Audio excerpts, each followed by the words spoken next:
Hello friends, मेरा नाम नंदिनी है। मेरे चैनल पर आप सभी का बहुत बहुत स्वागत है।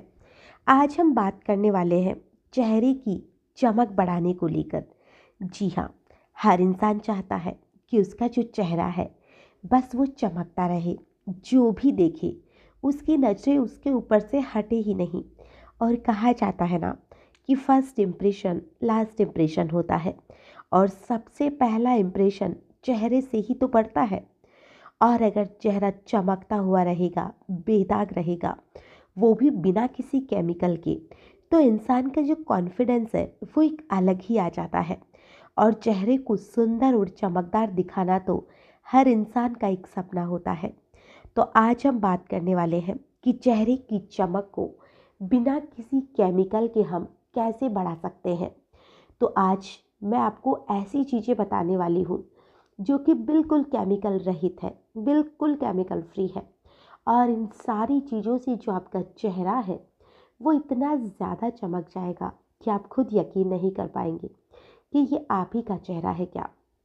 तो आपको करना क्या है, आपको सबसे पहले आलू लेना है। जी हाँ, वही आलू जिसकी हम सब्जी बनाते हैं। जो आलू होता है वो हमारे फेस के लिए बहुत ही ज़्यादा अच्छा होता है, और ये नेचुरल स्किन लाइट करने का काम करता है। ये नेचुरल ब्लीच का भी काम करता है। जैसे ब्लीच हमारे चेहरे को निखारती है, उसी तरह से जो आलू होता है वो भी हमारी स्किन को लाइट करता है, ब्राइट करता है। तो अब आपको करना क्या है, आपको आलू लेना है और इस आलू को अच्छी तरह से कद्दूकस कर लेना है। और फिर उसके बाद में किसी कपड़े से उसे छान लेना है, या आप चाहे तो हाथों से फिर उसे दबाकर भी उसका रस निकाल सकते हैं।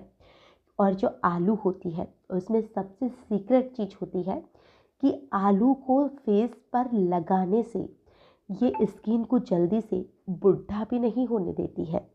तो आपको आलू आपकी स्किन पर ज़रूर लगाना चाहिए। तो अब चलते हैं कि आपको आलू लेना है। आलू को आपने कद्दूकस कर लिया। अब आपको लेना है टमाटर। अब आप सोच रहे होंगे टमाटर तो सब्जी बनाने या खाने का काम आता है, लेकिन जो टमाटर होता है वो स्किन को लाइट करने, उसको बहुत ही ज़्यादा ग्लो करने, या कहें कि स्किन की जो नेचुरल चमक आपने खो दी है उसे वापस से लाने में बहुत मदद करता है। तो जो टमाटर है उसे आप ऐसे भी अपने चेहरे पर अगर घिसते रहेंगे जब भी आपको टाइम मिले, तो आप देखिएगा कि आपके चेहरे को बहुत जल्दी गोरा कर देता है, और साथ ही आपके चेहरे के निशान को भी छूमंतर कर देता है। अब तीसरी चीज़ कौन सी है?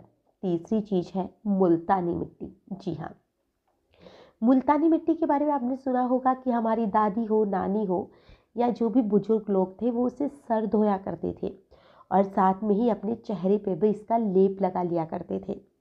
तो वही मुल्तानी मिट्टी आपको लेनी है। और आपने आलू का रस ले लिया और टमाटर का ले लिया, उसमें आपको डालनी है मुल्तानी मिट्टी।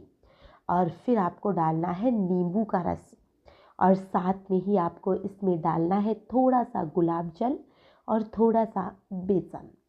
इन सारी चीज़ों को आपने मिला लेना है। जो नींबू होता है उसमें काफ़ी अच्छी मात्रा में विटामिन सी होता है, और विटामिन सी हमारे चेहरे के लिए बहुत अच्छा होता है, ये तो हम जानते ही हैं।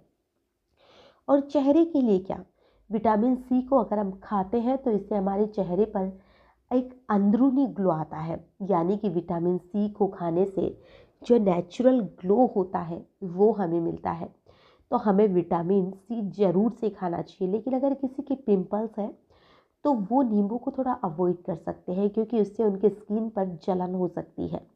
तो आप इन सारी चीज़ों को अच्छी तरह से मिक्स कर लीजिए, और इनके मिक्स करने के बाद में आपका जो लेप बनेगा, उस लेप को आपको 15 से 20 मिनट तक अपने चेहरे पर लगा के रखना है। इससे पहले आपको अपने चेहरे को अच्छी तरह से साफ़ कर लेना है। किसी भी फेस वॉश से आप करते हैं तो फेस वॉश से कर लीजिए, या आप सादा पानी से भी आप चेहरे को धो सकते हैं, क्योंकि जो आप अब फेस पैक लगाने वाले हैं वो आपके फेस वॉश का भी काम करेंगे, फेस पैक का भी काम करेंगे, फेस मास्क का भी काम करेंगे। तो आप चाहे तो सादा पानी से भी चेहरा धो सकते हैं। और सादा पानी से चेहरा धोने के बाद में इन सारी चीज़ों में आप चाहे तो शहद और मिला सकते हैं, जिससे कि आपकी जो स्किन है उस पर थोड़ा ग्लो भी हो रहेगा, और साथ ही आपकी स्किन इन सारी चीज़ों को लगाने से खिंचेगी नहीं, वरना स्किन में खिंचाव आ जाता है इसको लगाने से। तो आप इसमें अगर थोड़ा सा शहद मिला लेंगे तो आपकी जो स्किन है उसमें खिंचाव नहीं आएगा। और साथ में ही जो शहद होता है वो हमारी स्किन को काफ़ी अच्छा ग्लो देता है। तो आप इसे मिलाकर आप इसे लगा सकते हैं। और इसे लगाने के बाद में आपको 15 से 20 मिनट तक छोड़ देना है। और फिर आपको एक गीला कपड़ा लेना है और उस गीले कपड़े को लेकर आपका जो चेहरा है इससे आपको साफ़ कर लेना है। और जब आप इसे चेहरे को साफ़ करेंगे तो आप देखेंगे कि आपके फेस का जो ग्लो है वो थोड़ा सा अलग ही दिखाई देने लग गया है। इससे आपकी स्किन का जो ग्लो है वो बिल्कुल अलग आएगा। और साथ ही आपकी स्किन का जो कलर है वो भी इससे फेयर होने लग जाएगा। ये जो आपको ट्रीटमेंट करना है वो आप हफ्ते में 3 बार कर सकते हैं। इससे भी आपको काफ़ी अच्छा रिजल्ट मिलेगा। और अगर आपको किसी भी शादी पार्टी में जाना है तो आप इसे शादी पार्टी में जाने से पहले, अगर आपके पास फेशियल का टाइम नहीं है तो आप इसे